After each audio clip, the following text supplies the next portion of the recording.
Hello, Mike Gingerich here, and want to welcome you to my live session today. And today, I want to talk about some current trends and some things coming up. So, first, the trend, and that is the social media app Parler or Parler. Okay, so maybe you've seen this, particularly on Facebook, since the election, and I've seen a number of people posting, "Hey, I'm got an account on Parler. Come over here and join me. My username is X," and you're seeing that a lot. Okay, so first off, official name is French, Parler. However, Americans have butchered that and call it Parler, and so it's almost more known by that, particularly in the U.S. So that is a little bit of the background of the name. Now a little bit of the background of the app. What the heck is it? And is it new? And why are people doing this? Okay, so it's technically is not new. It's technically been around since 2018, but it had not seen much growth, but is now being seen with tremendous growth in a particular segment. So we'll talk about that. Now, back to its beginnings here. I've got some notes. What are these guys' names? Matze and Herod Thompson, graduates of the University of Denver. And basically, they built this social media network because they wanted a transparent social media network, one that was going to be free from limits and potential of abuse of privacy or abuse by the platform itself. So what they're saying is that the censorship tools that Facebook has in place, that Twitter has in place, predominantly are the ones are hindering people's freedom of expression, freedom of speech, and so they have created this without those, and so it is most similar, I would say, to Twitter. So think of it as tweeting, but in a little bit longer form. Tweets you can do what, 280 characters, and Parler. I don't know what to say just because of that. I'll try to go with the original name. You can go up to 1,000 characters, so that's almost like a mini blog, really. I mean, statement that you can do. You can also publish GIFs and photos, those types of pieces there, and use hashtags. So again, a lot of Twitter-esque type things. Doesn't quite have the robust, you can't go live or any of those kind of things like you can with Facebook, so not quite as robust there. And it's kind of seen as an alternative social media platform, again, focused on freedom of speech, and it just took off like after the election because the conservative segment, particularly of the U.S. population, was feeling like they were getting content not being able to be seen. So again, so if you fake news, Facebook has things in place that are researching, documenting, and taking down what is determined to be fake news. And so, but this is kind of disputed territory. They're saying some of this isn't fake and you're taking it down, those types of pieces. Or if you've seen some of President Trump's like tweets, are getting labeled, and, with kind of that warning that it's not based on facts, factual information, and those types of things. So there's kind of been a backlash against those algorithms within Facebook and Twitter that do that, and a call to let's move, let's go to, and Parler has been the platform that has gained that popularity now, because I mean it's actually #1 in the App Store, Apple App Store, for free downloads. So it has definitely surged. And I mean, it's above like TikTok downloads in the Apple Store, so it is #1 in the free downloads. And so that's says something about it. It's gained some users here recently. Now, however, it's been around since 2018, so there was not that massive adoption rate then, and we still don't know if it's going to have a massive adoption rate now. And so that's kind of one of the things, but that's what it is. So, should you be there? Should your business be there?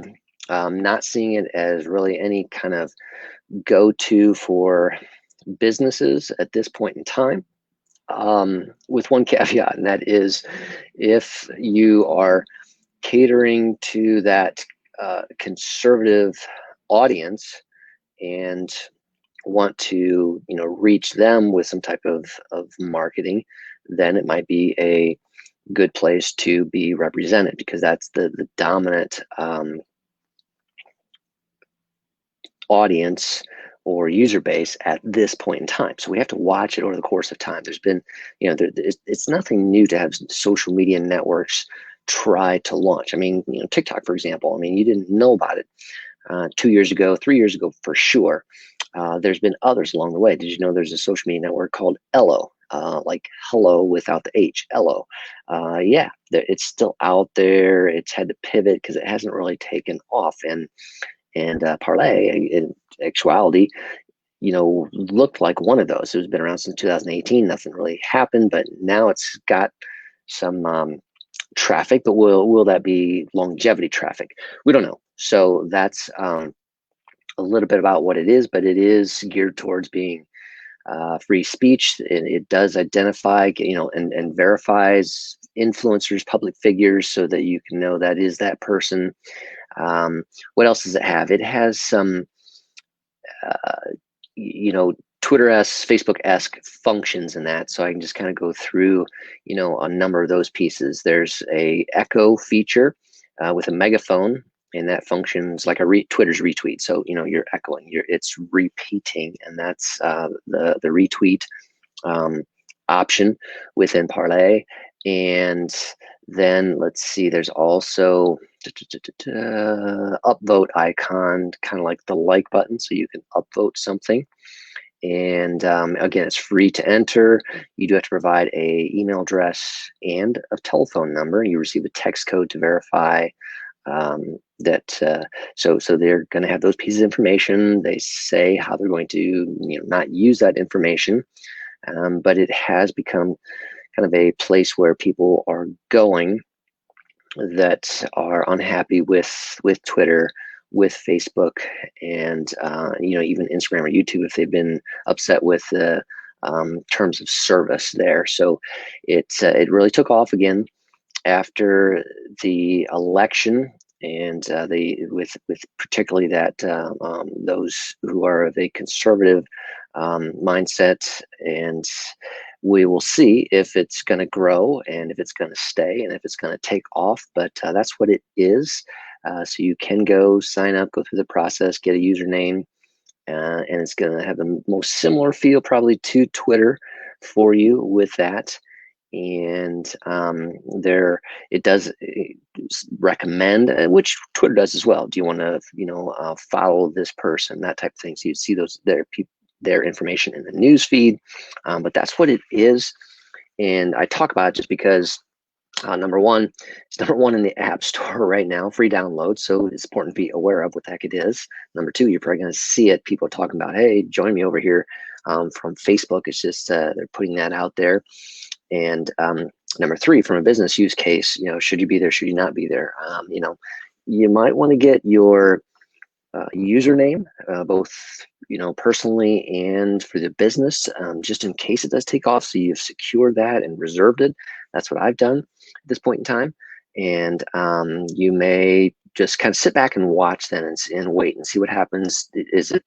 Does it have a high adoption rate that continues or not? And we go from there. So that's the kind of leading edge news today. Second thing I want to talk about is we're heading into that holiday season, and it's not too late. This is still early mid-November, and you have time to sharpen and get out your email marketing. So it's going to be very important for small, medium-sized businesses. I mean, everybody's going to be buying, obviously, and aware of what the big boys have to offer, the Amazons, Walmarts, Targets, those types of things. But it's been maybe a tough year for some small businesses, and this is a key time to generate some income. So how can you do that? Think about your email list, okay? Not necessarily, growing your list, but hopefully you have a list and you can use that list. If you need to grow it, I mean, obviously you need to get word out there, get that on your website, sign up to get updates. But a key point for your email marketing is think of ways that you can segment the list and then send specific emails to the segment. Okay, so just for example, let's say that you are a business to consumer store, and you can segment based on your list. You have 1,000 people on your list. You can segment male versus female. All right, you can ask that. So if you can do that, and let's say you got 600 females of that list, if you segment that list out, now you can target specific products of yours that are appealing to that female audience and communicate to them that way. As well, you could also, if you know male, female, if you know single, married, those types of things. So we could target the married females and offer specific gift ideas for their significant other in their life. So that's what we talk about with segmenting your email list, finding a way to break it down into a segment that you can talk to specifically or offer something that's specific to them versus just a general, hey, we've got these 10 products on sale. You can say, hey, we've got, we've doing the shopping for you. Here are 3 great gift ideas for your son, your daughter, your spouse, whatever that is. So segment the list. Number 2, create a sense of urgency. If you're putting special offers out there, is it live for a certain segment of time, 48 hours, 72 hours, that's it, having a time where they have to take action by, and you say, well, that's not my only sale. So you can roll out another one if you keep doing these short segments. You can do the 20 days to the holidays and have something roll out, every 2 days, a special thing. I mean, Amazon's got the deal of the day. Learn from some of the things that they're doing. Create a sense of urgency, have those pieces go out, segment. Is there a way you can increase your average order value?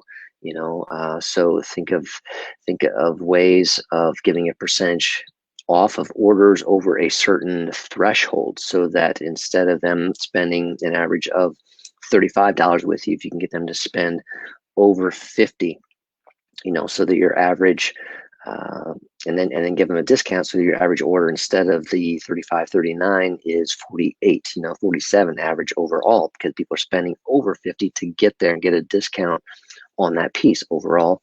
That can help you with those things. Finally, subject lines are important, and you want to make sure that you have a great subject line in your email. So there's still time, but you need to act quickly, and you need to think about these things. Segment so that you can speak to a specific audience and give something relevant to them. Make it time specific, increase your average order value, and get that subject line to really pop and make them very interested in that. I've seen some good ones where, and a lot of email platforms like to do this, and that is put the person's first name. So you can typically do that with like a macro where it allows you to insert first name and then your subject line. Mike got 3 holiday gift ideas to make your shopping easier. Check now. And that personalization of Mike, and letting me know, it's just 3 things. It's not too much for me to look at, can be enticing for someone. So take a look at those ideas for your email marketing, draw from that. Take a look at what the big ones are doing, the Amazons, the Targets. Learn from those, adapt some of those pieces, make it work for you. So that's what I want to cover today. Hopefully those are helpful insights in the digital online world. And until next week, I am Mike Gingerich. Take care.